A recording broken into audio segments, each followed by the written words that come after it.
अस्सलाम वालेकुम मेरे परदेसी भाइयों, जो लोग भी सऊदी अरब में काम करते हैं उन लोगों के लिए ये वीडियो देखना बहुत ज़रूरी है, क्योंकि एक नया रिपोर्ट आया है कि रमज़ान के महीने में यहाँ के वर्कर ज़्यादातर भाग जाते हैं। घरों में काम करने वाले, नौकरानी हो या नौकर हो या कोई भी हो, अक्सर रमज़ान के महीने में भाग जाते हैं। और रमज़ान के महीने में ड्यूटी कितना होना चाहिए और रमज़ान के महीने में घरेलू मुलाजिम को या हर साल यानी पूरे साल में एक छुट्टी मिलना चाहिए, ये आवाज़ उठाया गया है। और उन कफीलों पे कार्रवाई होनी चाहिए जो कफील इस तरह का हरकत करते हैं, क्योंकि ये रिक्वेस्ट किया गया है गवर्नमेंट से। और रमज़ान के महीने में डबल सैलरी मिलना चाहिए। वीडियो शुरू करने से पहले एक छोटा सा रिक्वेस्ट करना चाहूँगा, आप इस वीडियो को लाइक नहीं किए लाइक कर दीजिए। मेरे चैनल है सद्दाम को सब्सक्राइब नहीं किए हैं तो सब्सक्राइब कर लिए। इस तरह का हमेशा आप लोगों के लिए नया नया अपडेट लाता रहता हूँ और भी चीज़ के बारे में बताता रहता हूँ। तो सबसे पहले यहाँ पे आप देख सकते हैं एक रिपोर्ट आया है कि घरों में काम करने वाली नौकरानियाँ रमज़ान के महीने में सबसे ज़्यादा भाग जाती है। तो इसके पीछे रीज़न क्या है यहाँ पे बताया गया है, क्योंकि एक इंटरव्यू में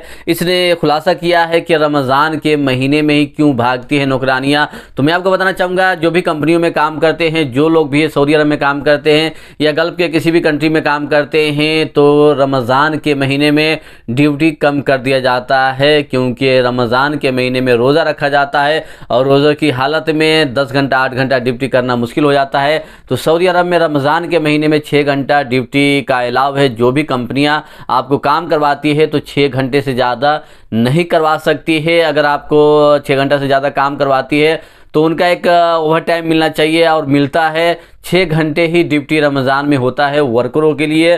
तो ये अपडेट है। और आप किस कंपनी में काम करते हैं, आपके कंपनी में 6 घंटे ड्यूटी है या नहीं है, ये आप कमेंट करके ज़रूर बताएं। और आप अपने कंपनी से मांग सकते हैं कि हमारा जो हक है वो 6 घंटा ही काम करना है, उससे ज़्यादा हम नहीं कर सकते हैं। अब जब करेंगे तो उसका ओवर टाइम मिलना चाहिए। लेकिन रमज़ान के महीने में वर्करों का जो ड्यूटी है कम हो जाता है, लेकिन जो घरों में काम करती है, नौकरानियाँ हो या कोई भी हो, उनका ड्यूटी बढ़ जाता है। उनको बहुत सारा काम करना होता है, सफाई और जो भी खाना है बहुत क्वालिटी का बनता है। तो इनके ऊपर ये परेशानी आती है और इस परेशानी की वजह से ये लोग भाग जाती है और सैलरी जो होता है वही मिलता है। तो यहाँ पे कहा गया है कि रमज़ान के महीने में उन लोगों का ख्याल रखा जाए और हफ्ते में एक छुट्टी दिया जाए, ताकि वो रिलैक्स हो सके और अपने घर परिवार के साथ बातचीत कर सके और थोड़ा बाहर भी घूम सकती है, क्योंकि रिलैक्स होना बहुत ज़रूरी है। किसी को गुलामी की तरह रखना ये सही नहीं है और मुसलमानों के लिए सही नहीं है कि मुसलमान होकर हम किसी के ऊपर जुल्म करते हैं।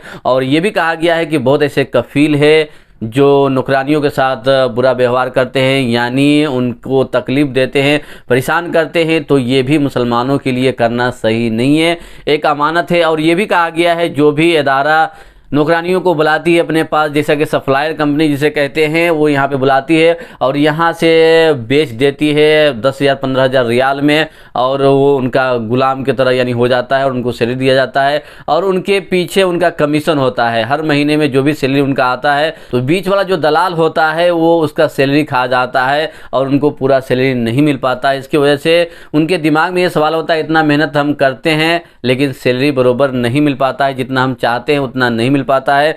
800 1000 ही मिल पाता है, लेकिन हालांकि अभी के टाइम में 1500 से कम सैलरी नहीं होना चाहिए 8 घंटे का, लेकिन ये नहीं हो पाता है। जो भी कफील होता है रमज़ान के महीने में गैरों को बहुत ज़्यादा पैसा देता है, बांटता है, लेकिन जो उनके पास काम करने वाले होते हैं उनको ईद के दिन ईदी भी जल्दी नहीं देता है। हालांकि औरों को बाहर जाकर बांटते हैं और यानी जो भी हो उनको सदका हो खैरात हो जो भी हो वो बांटते हैं, लेकिन अपने यहाँ काम करने वाले नौकरानी हो या वर्कर हो उनको नहीं देते हैं। और ये लोग इंतज़ार करते रहते हैं कि ईद के दिन हमको कुछ मिलेगा, लेकिन सभी नहीं देते। बहुत ऐसे कफील हैं जो अच्छे हैं, वो देते हैं, खाने पीने के लिए भी देते हैं और ईदी भी देते हैं और कुछ हदिया भी देते हैं, लेकिन बहुत सारे ऐसे कफील हैं जो नहीं देते हैं। तो इस रिपोर्ट में यही खुलासा किया गया है, जो भी इस तरह का हरकत करता है वर्करों के साथ, अपने नौकरानियों के साथ, उनके ऊपर एक्शन लिया जाए और उनका जो वीज़ा है वो बंद कर दिया जाए, ताकि उनको वीज़ा न मिले और ये अपने आप खुद काम करे और खुद परेशानी झेले। क्योंकि रमज़ान के महीने में जो घरों में काम करता है उनको ज़्यादा परेशानी का सामना करना पड़ता है, और जो लोग भी घरों में काम करते हैं वही जानते हैं। और आपको अगर 3 महीने तक सैलरी नहीं देता है, जो लोग भी घरों में काम करते हैं 3 महीने तक सैलरी नहीं देता है या इकामा नहीं बनवाता है, तो आप नया कफील ढूंढ सकते हैं। और काफ़ी लोगों का सवाल आता रहता है कि भाई मैं अपना महीना चेंज कराना चाहता हूँ, मैं घरों में काम करता हूँ, हमारा महीना अलग है, हम कंपनी में जाना चाहते हैं, तो ट्रांसफ़र लेना चाहते हैं कंपनियों में, तो फिर आपको अपना जो महीना है वो चेंज करवाना पड़ता है, और चेंज कराने के लिए आपको अपने कफील के साथ जवजात जाना पड़ता है। काफ़ी टेंशन होता है, 1000-2000 खर्चा भी होता है, उसके बाद चेंज हो जाता है।